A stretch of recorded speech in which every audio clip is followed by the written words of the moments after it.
नमस्कार, मैं अंजू। आज हम हनुमान जी के शक्ति और उनके पराक्रम के बारे में बात करेंगे। मैं छोटा सा अपना एक इंट्रोडक्शन देना चाहूँगी। मैं अंजू सिडनी ऑस्ट्रेलिया से एक चाइल्ड केयर का छोटा सा बिजनेस चलाती हूँ। हनुमान जी से मैं कैसे जुड़ी? बचपन से ही एक हिंदू घर में हनुमान जी की चर्चा और हनुमान मंदिर में जाना और हनुमान चालीसा गाना एक नॉर्मल सी बात है। उसी तरीके से हमारे भी घरों में हम हनुमान मंदिर जाते थे, दुर्गे जी के मंदिर जाते थे और हम बच्चे होने की वजह से हमें खाली प्रसाद की लालसा होती थी।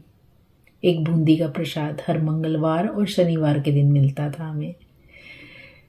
तो इसी तरीके से मैं बढ़ती गई और आते जाते हनुमान जी से लगाव होता रहा, जाता रहा। कुछ समय बाद हम भूल जाते हैं। मेरे शादी के उपरांत जब मेरा बेटा हुआ तो मेरे डिलीवरी में कुछ कॉम्प्लिकेशंस थे और उस बीच मुझे किसी ने सलाह दी कि हनुमान जी का चालीसा मैं पढूं और उसके बर्थ तक मैं हनुमान जी का चालीसा करती रही। और उसी तरीके से जब भी हमें डर लगता है तो हम और आप सब हनुमान जी की चालीसा पढ़ते हैं। भूत प्रेत निकट ना आवे, जब महावीर जब नाम सुनावे। तो उसी तरीके से जब हमें कभी डर लगता है तो हम सब हनुमान चालीसा पढ़ते हैं। ऑस्ट्रेलिया आने के बाद मेरा हनुमान जी पे झुकाव बढ़ता गया। मैंने बहुत जगह से बहुत सारी चीज़ें सीखी, कैसे आप संकल्प करके हनुमान जी का चालीसा कर सकते हो। और मुझे बहुत ही अच्छे अनुभव हुए हनुमान जी के प्रति। ये सारे अनुभव मैं धीरे धीरे आपसे शेयर करूंगी।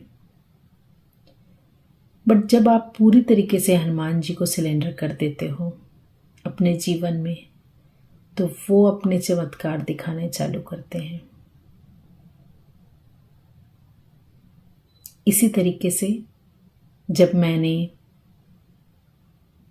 बहुत सारे अनुभव थे, जिसमें से मैं कुछ अनुभव को आपके साथ शेयर करना चाहूंगी। एक समय की बात है जब मैंने हनुमान जी को करीब से उनको अपने आसपास अनुभव किया। वो समय था जब हमारा एक ग्रुप है हनुमान चालीसा का, और बहुत समय मुझे बहुत डिफरेंट हनुमान जी दिखते थे। और इत्तेफाक की बात है कि मेरे जो फ्रेंड्स होते थे, जो आसपास होते थे, उनको सेम हनुमान जी नज़र आते थे। कितनी रोचक सी बात है ना, कि आपको जिस तरीके से मुझे अगर सफ़ेद फर वाले अगर हनुमान जी दिखते थे तो सेम वही मेरे फ्रेंड्स लोगों को भी दिखते थे। इस तरीके से धीरे धीरे मुझे उनका प्रेजेंस अपने आसपास पता चलने लग गया।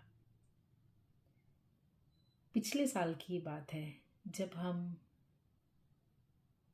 इंडिया गए थे और हमने अयोध्या में श्री रामचंद्र जी के दर्शन किए। बड़ा ही सुखद अनुभव था। उसके पश्चात किसी ने हमें बताया कि यहाँ पे हनुमानगढ़ भी है, आप जाएं और दर्शन करें। और बड़ा ही अनुभव, एक अलग ही अनुभव था वो, कि उस दिन मंगलवार का दिन था। और जब मैं सीढ़ियाँ चढ़ रहे थे तो मैंने 108 हनुमान चालीसा, 108 राम नाम लिया और 2 हनुमान चालीसा की। जब धीरे धीरे भीड़ के साथ हम ऊपर चढ़ने लगे तो मुझे एक शब्द सुनाई देने लग गया, आजीवन एक रोटी। मुझे ये लगा कि ये किसके लिए एक मैसेज आ रहा है। मुझे कई बार ये मैसेजेस आते हैं साइकिक होने की वजह से। जब सीढ़ियाँ और आगे चलती गई तो मुझे दोबारा सेम मैसेज आया, आजीवन एक रोटी। मैंने अपनी आंखें बंद की और हनुमान जी से प्रार्थना की कि मुझे आप अपना गाइडेंस दीजिए कि ये किसके लिए है। क्या मुझे आपको आजीवन एक रोटी देना होगा? फिर मैंने आंखें बंद की और मुझे नज़र आया कि ये तो मेरी थाली है और ये मैं एक रोटी मैं खा रही हूँ। मेरे मन में बहुत सी जिज्ञासा थी कि मैं एक रोटी खा के कैसे काम चलाऊंगी। तो उसमें मुझे गाइडेंस आया कि मैं थोड़े चावल और थोड़े लेकिन एक ही रोटी लेके मैं अच्छे से खाना खाऊं। मैंने एक प्रश्न किया आंख बंद करके कि ये क्यों? तो फिर से मुझे आया आजीवन एक रोटी। मैंने सोचा ये मेरे मन का भी वहम हो सकता है कि मैं अपने मन में ख्याली पुलाव पका रही हूँ। मैंने हनुमान जी से प्रार्थना की, जब मैं आपके दर्शन करूँ तो कुछ ना कुछ मुझे आप एक सिम्बॉल्स देना, एक एक कुछ चीज़ें से इशारा करना कि हाँ ये मैंने ही तुमको दिया है। जैसे ही मैं मंदिर के द्वार पर चढ़ी और जैसे ही मैंने हनुमान जी के दर्शन किए, एक हनुमान जी का सर पे एक फूल था, वो नीचे गिरा। मैंने सोचा कि हाँ ये मेरे लिए ही था।